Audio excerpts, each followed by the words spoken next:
परशुराम रथ यात्रा का बांसवाड़ा पहुंचने पर जगह जगह भव्य स्वागत किया गया। इस दौरान दानपुर से होते हुए रथ यात्रा माहीपुल, देवगढ़, गणाऊ एवं नवागांव पहुंची, जहां ग्रामीणों ने पुष्प वर्षा के साथ उनका भव्य स्वागत किया। इस दौरान यह रथ यात्रा नवागांव से होते हुए लिमथान पहुंची, जहां पर एक धर्म सभा का आयोजन किया गया। इस दौरान धर्म सभा में रथ यात्रा के साथ पहुंचे कई वक्ताओं ने इस आयोजन एवं यहाँ के उद्देश्य के बारे में जानकारी दी, तो कई नई विचारधाराओं के साथ उन्होंने जानकारियाँ बताई। इस दौरान कार्यक्रम में साथ पहुँचे पंडित रामनारायण जोशी, जो कि संत ही नहीं अपितु एक पढ़े लिखे लिटरेचर व्याख्याता है। उन्होंने अपने उद्बोधन के माध्यम से बताया कि यह एक अलौकिक स्थान है, जहाँ पर दो देवताओं के अवतारों का मिलन हुआ है।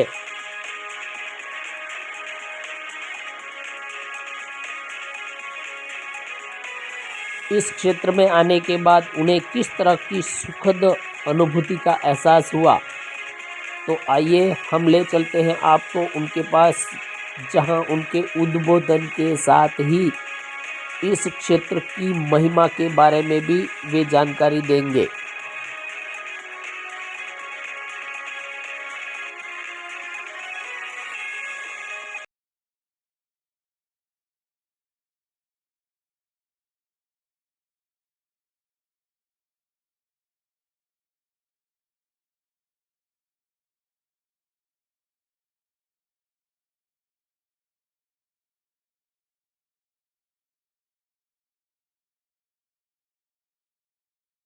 क्या हुआ, मूर्ति सरकार नहीं लगा सकती है, एजेंसी को ढूंढा, एजेंसी में उनको लगा कोई विप्र फाउंडेशन मूर्ति लगाएगा।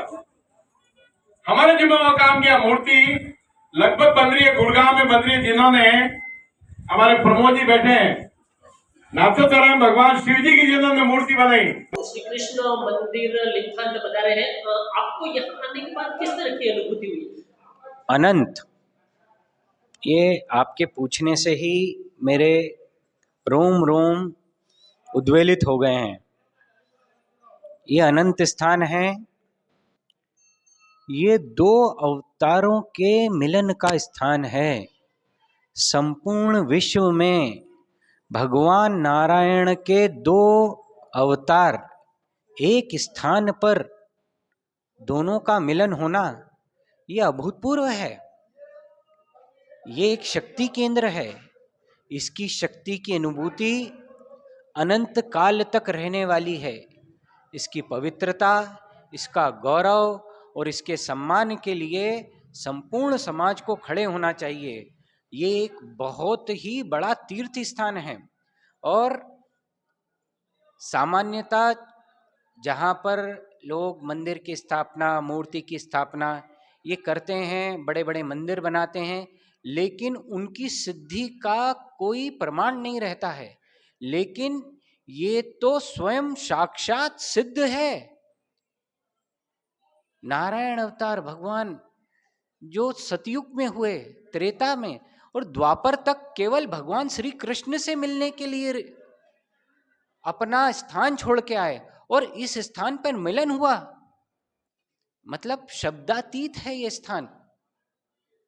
कालों में, पुराणों में, इतिहास में जितनी गौरव गाथाएं हो सकती हैं वो केवल शाब्दिक हो सकती है। प्रमाणिक तो स्थान स्वयं होता है। कोई स्थान हो तो उन शब्दों की प्रमाणिकता होती है। ये तो प्रमाण है, अनंत है। इस भावना को, इस स्थान को, इसके गौरव को, इसके सम्मान को, अनंत कोटि शक्ति को संपूर्ण समाज को अनुभूति कराना चाहिए। और ये जातियों में बटा हुआ संपूर्ण हिंदू समाज है ना, उसके लिए भी शिक्षा का केंद्र है। अवतारों में आपस में भेद नहीं है। अवतारों का एक निमित्त कारण होता है, भगवान कोई कारण होता है इसलिए अवतार लेते हैं। ये स्थान वो है, इसकी शक्ति का अनुभव करें, इसकी शक्ति का आकलन करें। और मैं तो हाथ जोड़ के निवेदन करूंगा, संपूर्ण देश में भगवान परशुराम जी के बहुत कम मंदिर हैं। उसका कारण है कि भगवान परशुराम जी चिरंजीव हैं, वह आज भी जीवित हैं। जीवित व्यक्ति की मूर्ति या प्रतिमा नहीं लगती है, लेकिन जिन स्थानों पर भगवान साक्षात प्रकट हुए, जिनका ऐतिहासिक प्रमाण है और जो ऐसे सिद्ध स्थान हैं, वहीं पर भगवान की मूर्ति या प्रतिमा की स्थापना हुई है। बहुत कम स्थान है, जैसे चिपलून में है, काल और काम को जीता एकमात्र अवतार हैं।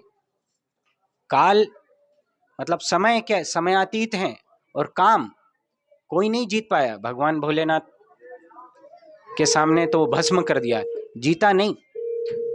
तो इस बात का बहुत ही प्रामाणिक प्रमाण है कि ये स्थान अनंत सिद्ध स्थान है।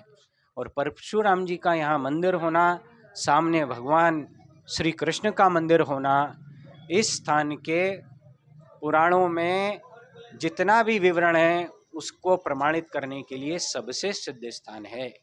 इसके गौरव की, जैसा मैंने अभी भी कहा, फिर भगवान चिरंजीव राम, भगवान ये चिरंजीव राम है। परशु तो भगवान भोलेनाथ के प्रदान करने के बाद उनका नाम परशुराम हुआ। माँ रेणुका और भगवान जमदग्नि ने उनका नाम राम ही रखा था, और राम ही इस देश का प्राण है। दशरथ जी ने राम जी का नाम राम क्यों रखा? क्योंकि राम, ये जो है ना बड़के राम परशुराम, उनकी कीर्ति, अपने परिवारों में भी नाम रखते हैं ना, किसी का आदर्श मान के नाम रखते हैं ना, तो ये परशुराम जी का प्रभाव था अनंत युगों तक, 21 कल्पों तक, 21 लोकों तक, और 21 बार उन्होंने राक्षसों का संहार करा। जितने भी संपूर्ण सृष्टि में राक्षस हुए हैं ना, भोले बाबा ने वरदान देते हैं, लेकिन जो ही वरदान दे वही संहार करे, ऐसा नहीं होता है। इसलिए भगवान परशुराम जी हरिहर अवतार हैं, दोनों की शक्तियां हैं, भगवान भोलेनाथ और भगवान नारायण। और पहले संपूर्ण मानव अवतार हैं, मानव कृति में आने वाले 10 अवतारों में, तो उनका निमित्त कारण अनंत है। सतयुग, त्रेता, द्वापर और कलयुग में भी उनको रहना है। तो इस स्थान की ऐसी सिद्धि, ऐसा प्रताप, ये प्रताप अखंड विश्व में जाना चाहिए। और ये इस क्षेत्र का, इस जिले का, ये माही माँ है ना, ये माही माँ भी कोई और नहीं लाया है, ये परशुराम जी ही लाए हैं। ये इस रेगिस्तान में इतना जल, वो जो परशुराम कुंड जहां पर ये हो रहा है ना, वहां पर भी ब्रह्मपुत्र को लाने वाले भगवान परशुराम जी ही हैं। फरसे से काट के वो कैलाश पर्वत से यहाँ लेके आए हैं, संपूर्ण उस क्षेत्र में जल लेके आए हैं। वैसे ही ये माही माता है ना, ये परशुराम जी ही लाए हैं। इस चीज का अनुभूति करें कि रेगिस्तान में कहीं कोई जल नहीं और यहाँ जल